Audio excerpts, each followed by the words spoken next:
दोस्तों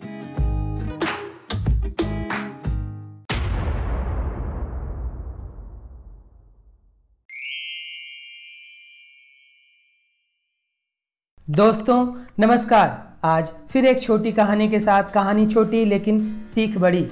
एक व्यक्ति जिसके पास कई नावें थी, वह एक पेंटर के पास जाता है और उस पेंटर को कहता है कि मुझे अपनी नाव पेंट करानी है और मेरे बच्चे चाहते हैं कि वह नाव आप लाल कलर से उसको पूरी तरह पेंट कर दो।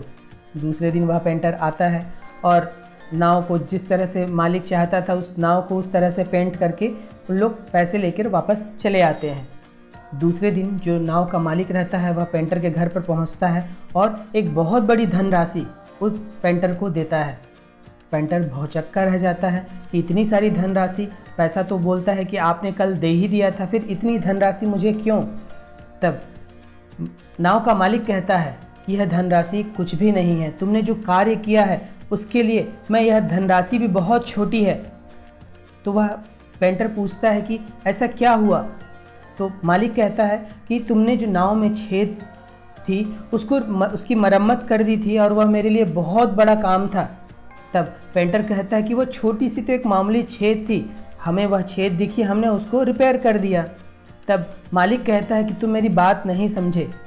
वह नाव खड़ी थी और लाल कलर की नाव देखकर बच्चे तुरंत प्रभावित हुए और उस नाव को लेकर वे नौकायान के लिए निकल गए। जब मैं घर पर आया और मैं जब घर पर नहीं था तब ये बच्चे नाव को लेकर गए थे। घर में वापस आया तब पत्नी से पता चला कि दोनों बच्चे नौका लेकर, उसी नौका को जो लाल कलर की थी वह लेकर समुद्र की ओर निकले हैं। मैं बदहवास सा समुद्र किनारे पहुंचा और देखा कि वे बच्चे सकुशल वापस नौकायान करके लौट रहे थे। और जब मैंने नाव को देखा, परीक्षण किया, तो पता चला कि तुमने वह नाव की छेद मरम्मत कर दी है। तुमने जो कार्य किया है उसके बदले यह कुछ भी नहीं है। तब पेंटर कहता है कि यह तो हमने देखा छेद और हमने इसको लगा कि भर देना चाहिए, हमने भर दिया। तब यह मालिक कहता है कि यह तुमने मेरे ऊपर बहुत बड़ा एहसान किया। दोस्तों, ये छोटी सी कहानी यह हमें सिखाती है कि कभी कभी हमें कोई काम ऐसा कर देना चाहिए जिसमें लोगों का भला हो, जिसमें लगे भले उसके लिए आपको कुछ राशि नहीं मिल रही, कोई फ़ायदा ना मिल रहा हो, लेकिन आपको लगे कि नहीं, यहाँ पे यह गड़बड़ है, यह कमी है और इसको हम सुधार कर दें। अगर हमारा यह स्वभाव होता है तो यह जिस तरह से मालिक के दो बच्चे की जान बची, उस छोटी सी छेद के कारण अगर वे समुद्र को लेकर निकल जाते और उस छेद से पानी भरने लगता तो वे बच्चे नहीं बच पाते। ऐसे ही हमारा कोई छोटा काम किसी के बहुत बड़े काम आ सकता है। हमने कोई एक छोटी सी मदद कर दी, भले किसी ने नहीं कहा है, लेकिन अगर हमने वह छोटा सा काम कर दिया तो यह किसी और के लिए बहुत बड़ी मदद साबित हो सकती है। हमें अपने भीतर वह स्वभाव लाना होगा और जब भी ऐसा मौका मिले किसी की ज़िंदगी की छेद को मरम्मत करने की, वह छेद मरम्मत कर दीजिए। यह आपके लिए भी और उस व्यक्ति के लिए बहुत बड़ा एहसान होगा। जिस तरह उस छेद की मरम्मत से नौकायान के जो नाविक का मालिक था, उस बच्चे की जान बची, उसकी दो अमूल्य धरोहर थे, उनकी जान बची। आपके कार्य से भी किसी की जान बच सकती है या किसी को लाभ हो सकता है। हमेशा गुणागणित पे नहीं रहना चाहिए, हमेशा अपना फ़ायदा नहीं देखना चाहिए। जब भी मौका मिले कुछ काम ऐसे करिए जो लोगों की मदद दे जाए, जिसके लिए लोग आपको बहुत हृदय से धन्यवाद दें।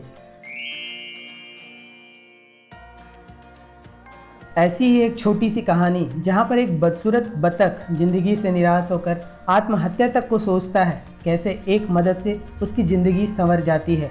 एक मादा बतख अंडे देती है। अब जब वहाँ पे अंडे रहते हैं, 4 अंडे तो एक जैसे दिखाई देते हैं, 5वां अंडा थोड़ा बड़ा और रंग में भी दूसरा होता है। वह उसे सेकना प्रारंभ करती है।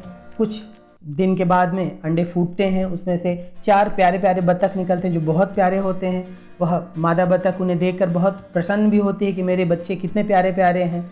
लेकिन जो 5वां अंडा रहता है वो अभी तक फूटा नहीं रहता है। तब यह मादा बतख सोचती है कि यह जरूर इसमें से बहुत कोई प्यारा बच्चा निकलेगा जो बहुत इन बच्चों से भी सुंदर होगा, इसलिए वक्त लग रहा है।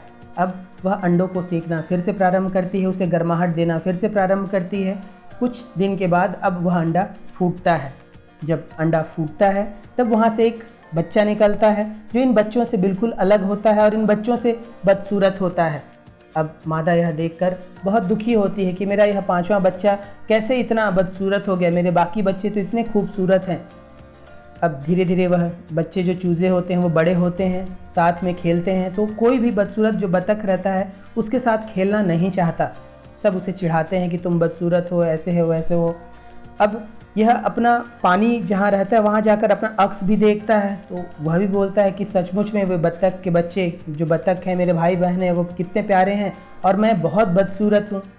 वह वहाँ से दुखी होकर कि अब मैं यहाँ नहीं रह सकता, वो वहाँ से निकलता है, जंगल में घूमता है और एक जगह पहुँचता है जहाँ पर कुछ मुर्गी के बच्चे और मुर्गी के माता पिता रहते हैं। जब वहाँ पहुँचता है तो सोचता है कि मैं इनके साथ में रह जाऊँ, तो मुर्गे के बच्चे भी उसे वहाँ से भगाते हैं। वहाँ से वह निकलता है, एक गांव में पहुँचता है, तो गांव में एक कृषक रहता है, वह उसे पकड़कर अपने घर ले जाता है। जब घर ले जाता है तब वहाँ एक बिल्ली होती है, वह भी उसे पसंद नहीं करती है और उसे वहाँ से परेशान करके उसे भगाती है। रास्ते में जब वह जा रहा होता है यह सोचकर कि मेरी ज़िंदगी का कोई मतलब नहीं है, मैं अब इसे ख़त्म कर देता हूँ। अब वह एक कुत्ते के पास पहुँचता है कि कुत्ता मुझे काट कर खा ले और मेरी ज़िंदगी वहीं पर ख़त्म हो जाए। अब वह कुत्ते के पास जाती है, कुत्ता उसे देखता है और उसे कुछ नहीं करता, वहाँ से निकल जाता। अब यह और दुखी होता है कि मैं इतना बदसूरत हूँ कि अब कुत्ता भी मुझे खाना नहीं चाहता। अब यह निराश होकर उसी जंगल में अपना जीवन यापन बिताता है। कुछ महीने के पश्चात बरसात का मौसम आता है, तब तक 1 वर्ष हो गया रहता है। यह बतख जो बच्चा है बदसूरत, यह भी अब बड़ा हो गया रहता है। अब वह वहाँ घूम रहा होता है तो वहाँ पे उसकी एक पहचान एक राजहंसिनी से होती है और राजहंसिनी उसे देखती है। अब वह राजहंसिनी उसके पास आती है और बात बात में यह उसे बताता है कि मैं तो बहुत बदसूरत हूँ, मेरी ज़िंदगी का कोई मतलब नहीं है, और यह निराशाजनक बातें कर रहा होता है। तब राजहंसिनी उससे पूरा वृत्तांत पूछती है। तब यह अपने बचपन से लेकर उस समय तक का पूरा घटने का वर्णन करता है। तब राजहंसिनी बोलती है कि तुम बतख के बच्चे नहीं हो, तुम राजहंस के बच्चे हो सकता है किसी कारण से राजहंस का जो अंडा है वह बतख के अंडों के साथ में मिल गया हो, तुम पूरे एक राजहंस हो, चलो मैं तुम्हें दिखाती हूँ। और वह उसे ले जाकर उस झील किनारे ले जाती है। झील का पानी बहुत साफ होता है और उसे वहाँ पर वह चेहरा दिखाती है। अब यह जो बतख का बच्चा है वास्तव में राजहंस का बच्चा रहता है और यह बड़ा भी हो गया रहता। अब बड़ा होकर यह बहुत खूबसूरत दिखाई दे रहा होता है। तब यह राजहंसिनी को बहुत बहुत धन्यवाद देता है, उसके जो भी उसने सहायता की होती है। फिर कालांतर में दोनों के बीच में प्रेम होता है और दोनों साथ में गुजर बसर करने लगते हैं। तो दोस्तों, यह कहानी जो एक मदद राजहंसिनी ने की, उसे सही चीज़ देने की, एक मदद देने की, यह एक छोटा सा काम उसने उसकी ज़िंदगी की सोच को बदल दी। तो हमें भी यही चाहिए। हमें ऐसा काम जब भी मिले, किसी की ज़िंदगी को संवारने का मौका मिले, किसी की मदद करने की मौका मिले, हमें उससे चूकना नहीं चाहिए। साथ ही हमें उन लोगों को भी धन्यवाद देना चाहिए जिन्होंने हमारी कभी मदद की हो। आपकी ज़िंदगी जितने भी वर्ष की हो, 20 वर्ष की, 15 वर्ष की, 30 वर्ष की, 60 वर्ष की, सभी उन लोगों को धन्यवाद दीजिए जिसने आपको कभी न कभी आपकी मदद की है। और यह नेक काम हमें कभी न कभी कर लेना चाहिए। बदले के बिना किसी की उसके मूल्य मुझे मिलेगा या उसके कुछ दाम मुझे मिलेंगे या मुझे इसका यह फ़ायदा हो जाएगा। निस्वार्थ भाव से किए गए काम की अपनी अलग महत्वता होती है। तो जब भी आपको ऐसा कभी मौका मिले किसी की ज़िंदगी की नाव को छेद के मरम्मत करने की, या किसी को मार्गदर्शन देने की, किसी को सकारात्मक बनाने की, किसी को मोटिवेट करने की, वह मौका मत चूकिए। उस खराब परिस्थिति में उस व्यक्ति के लिए यह मदद ईश्वर तुल्य ही होती है। तो कुछ काम ऐसे भी कर जाएं जो कुछ अलग हो, जिससे लोगों का फ़ायदा हो।